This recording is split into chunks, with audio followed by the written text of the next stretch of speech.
I took part in the protest against apartheid then, and I used to, I was really angry when this was perfect.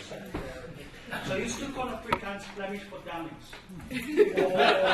When I was really angry, I used to call these guys for retards. Because it's simple. I said, you have 3 terms. Flemish is much more what? You took a nice language and you oversimplified it and you made it really for dummies. It's really simple. So I'm just reflecting on that.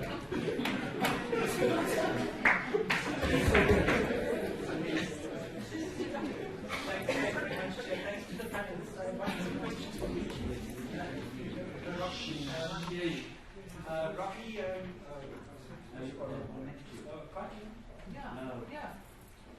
Okay. Rocky, just a quick question.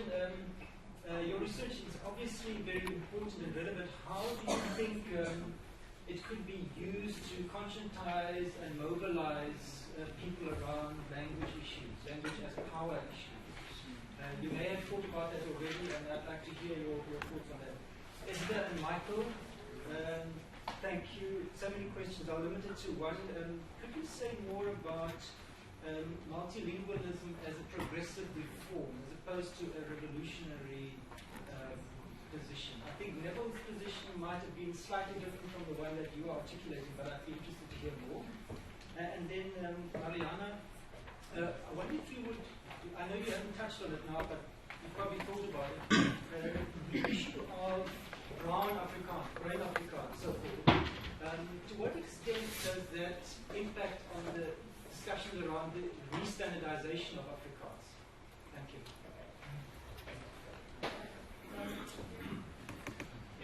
My question is it's based to Michael and Esther on the course that was developed at the University of Limpopo, which is the BA in CEMS. You have clearly and eloquently indicated that there are increasing numbers of student enrollment in that particular course. So my question is, are those like student intake in terms of increasing number, is it in proportion with their absorption in labor market? I just want to ascertain that, because in the morning it was clearly stipulated here that English as the language, people learn English for social and upward mobility. So I'm trying to ascertain whether that course is taking them to that route in terms of upward social mobility. Okay, I'll open space for panelists to respond. Thank you. Okay, thanks for the question. That was asked on how my research could be used to conscientize people on issues of language and power. It's undeniable that English is a medium of communication, whether it's in the boardroom, at schools, etc. But then what we need to do is to conscientize parents that they should differentiate between learning in English and learning English. Okay. Because they tend to confuse the two. You find a child who's doing very well in an Afrikaans medium school. The subjects are offered in Afrikaans. The child is doing very well. That child is removed from that school to attend an English medium school. Then the child gets confused in the process. So my stance is that English has to be learned, but learning in English, it's a different scenario altogether. Okay, that's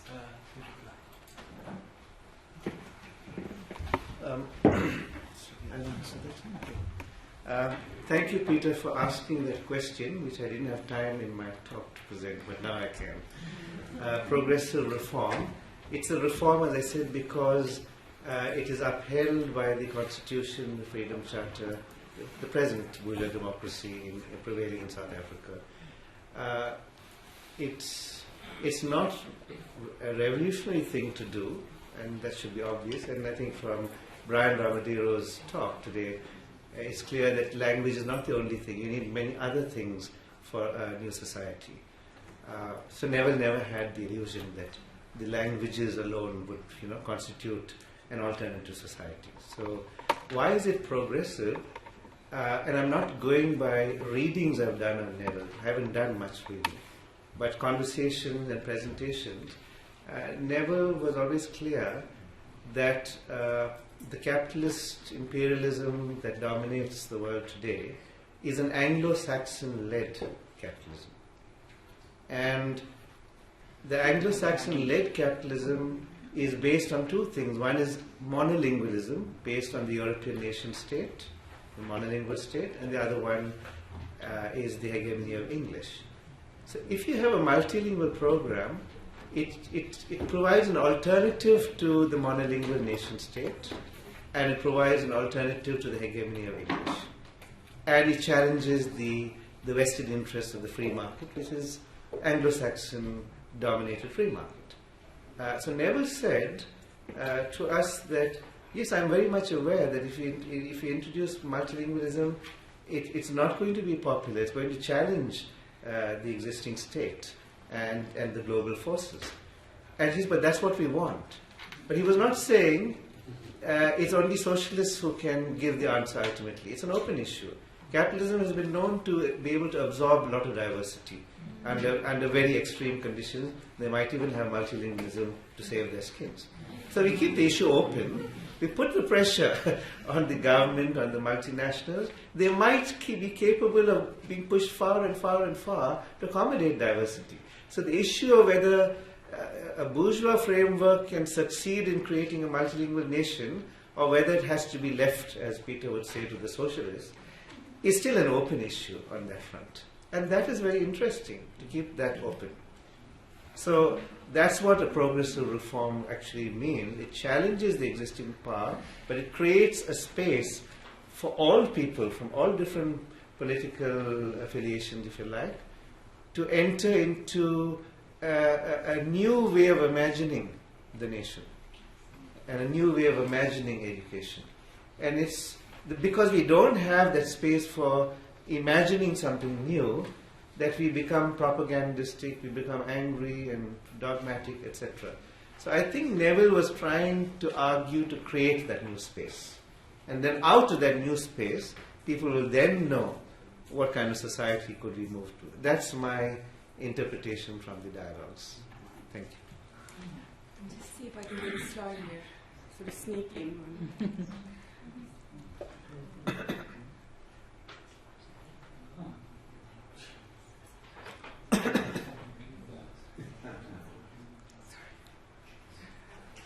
I'll start with this.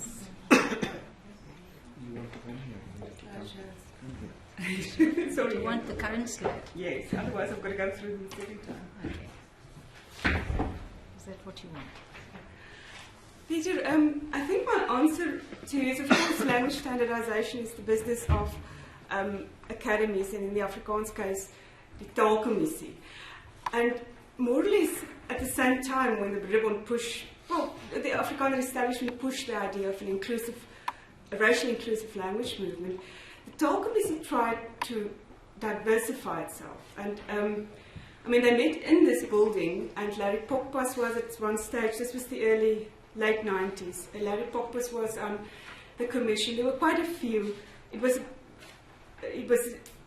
sort of an initiative from the white side, but in the end the commission was fairly non-white. But that it lost. The Taalkommissie is all white, all again. And they tried to include in the woordlijst and spelreëls, I know the latest one, I think, included Arabic Afrikaans. But it's somehow not authentic if the commission still is all speak substandard Afrikaans. And I think the signals this, there was some kind of a split between people who regard themselves as brown Afrikaans language activists and white language activists. I mean, this is Christopher van der Rede at White says the white Taalstryd is reactionary, parochial, embroidering controversy and hidden agendas. And that's, to a certain extent, I think, that sentiments live on. Franklin Sonn and Jacques Gerwel have called for sort of brown leadership, or black leadership, as Gerwel would have called it, in this Afrikaans fight. And there was an attempt, I think, or there was a battle somehow, I don't know the politics of it, by people like Harold to hijack the BME. But in the end, they also stayed basically the white. So that's my take. Okay, I think I'd like to respond to the question on how successful have BSM's graduates been in entering the labor market. I think at the beginning when we started the degree, we felt tremendous responsibility towards finding employment for our students, because we knew that each student who came into the degree came with a lot of uncertainty about their future. But around 2005-2006, Michael and I joined a group called the Right to Work movement, which actually started in Cape Town. And there we began to understand that unemployment is not a problem because of people not being qualified for certain kinds of jobs, but that it's part of the macroeconomic structure of the country. And we started to tell our students that there are students who have graduated in English, media studies, communication studies, English studies, economics, politics, who are sitting without jobs. In fact, I think a recent statistic is something like 43% of our graduates are unemployed. So unemployment is not the outcome of the kind of program that you're doing. Obviously, there are some degrees that probably are more, one is more able to, get jobs in those disciplines. But it is not exclusively a problem of the BSM's graduates. But having said that, we've also tried to get our students to work on their CVs, like life after BSMs. What can you do? What are the possibilities? Looking out for learnerships, looking out for various kinds of employment. We've asked our students to take that responsibility. And it's very interesting that because of the confidence that our students radiate, which has been commented upon by external examiners and other people who've come in contact with them, our students have been able to find jobs like in the banking industry, with insurance people. It's very, very odd.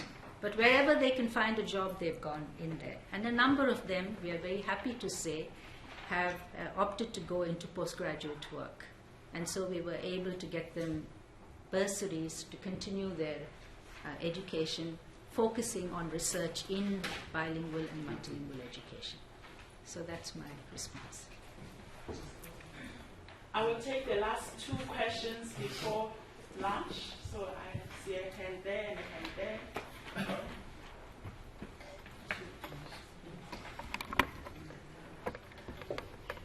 My question is to Esther and Michael. What you said about the BA Sims really resonated with me.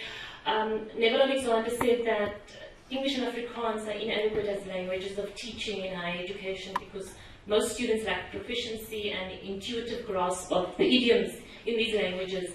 So my question is, why is the university then hostile to something that promotes access and equal participation?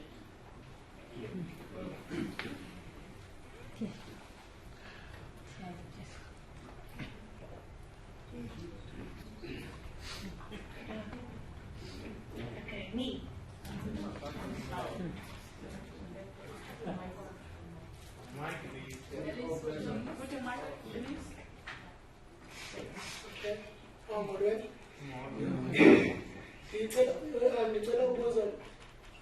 How can the languages, indigenous languages, be used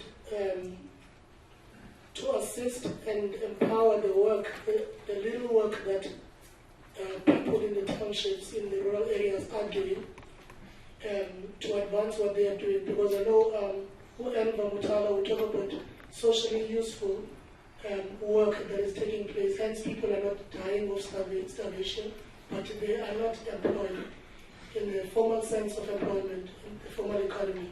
How can now the use of these programs that is done in CPD and the use of other indigenous language programs help the work that is already taking place in these townships? Thank you. Okay, I leave to the panel to to round up with their responses. Okay, I think that Neville says somewhere that multilingualism or multilingual education will not work if government doesn't put its money where its mouth is and make the ability to use an indigenous language something that will have incentives. That is, people will be, one of the requirements for a job could be that their ability to use an indigenous language. My belief is that there's a huge language industry waiting out there. There are hundreds of documents which are meant to inform the public, access to public information, access to information, which need to be translated into the languages of the people, and which currently may only be available in English and Afrikaans. And I think that's one of the things, we insist that all our students do a course in translation and linguistics up to second year, to enable them to take on this kind of work. And the work happening in the townships, and I think that yesterday, where is that student here? That I think she's standing there. She said if there was one thing she would like to change in the education system, it would be to change the language in which learners are taught, in which teaching takes place. And I think that would apply equally to situations where there's work happening on the ground, but people are not aware of it because maybe a lot of it is being written about or discussed in English. And so there's a great need to take that work into the languages of the people so that they can engage with it, interact with it, and take it forward. What was that? Thank you for raising the thing about hostility. The degree has been opposed from day one, 2002, and continues to be opposed. To be honest, I can't give an answer which is empirical, which is based on research about hostility. That would be a very interesting thing to research. Why would a historically black university, which every year has a spring lectures where they talk about African Renaissance, they talk about indigenous knowledges, they talk about challenging European, Eurocentrism, etc. Why would they be hostile to the African languages which are developing? It's very intriguing for us as to why. I mean, a simplistic answer to give, and it's not really a deep answer, the University of Limpopo is an apartheid university. It was set up to produce second-class students, second-class research. When the government came out in 2002 with universities must restructure their curriculum, many universities repackaged their old curriculum, and University of Limpopo also repackaged. So a culture of mediocrity prevails. So anyone who tries to do something new is discouraged. But that doesn't explain the hostility towards the SEMS degree. It was much, much more acute. It's something that we have to investigate. That's all. I mean, I wouldn't venture to give you an answer, but I would say that one of the things that happened was my dismissal from the university, 2004, in a long drawn-out court case, which lasted 8 years, and which resulted finally in our victory and reinstatement and everything. And that has now become public knowledge. It can be Googled, Joseph versus University of Limpopo, with the commissioner's report going into the evidence given by the university, given by us. If anyone wants that document, it's now part of the official struggle for multilingualism. So it's not about me, okay? Anyone can read it. For a long time, till last year, it was all sub judice, and we would give presentations and say, but we never talk about the struggle, okay? But now it is like open. So the motives are, it's intriguing. Why an African black intelligentsia should oppose its own language, but yet, and that is why we are suspicious and critical about the notion of identity coming from African language, the possession of African languages. That notion of identity is essentialist. and allows for this kind of problem, that the moment you want to develop the African languages for epistemic purposes, then the very people who talk about African identity are going to jump on you. That's why we've got to carefully look at the existing definition of identity. And we can't say identity is very complex and then revel in the mysteriousness of complexity. Anyone can do that. Okay. I rest my case.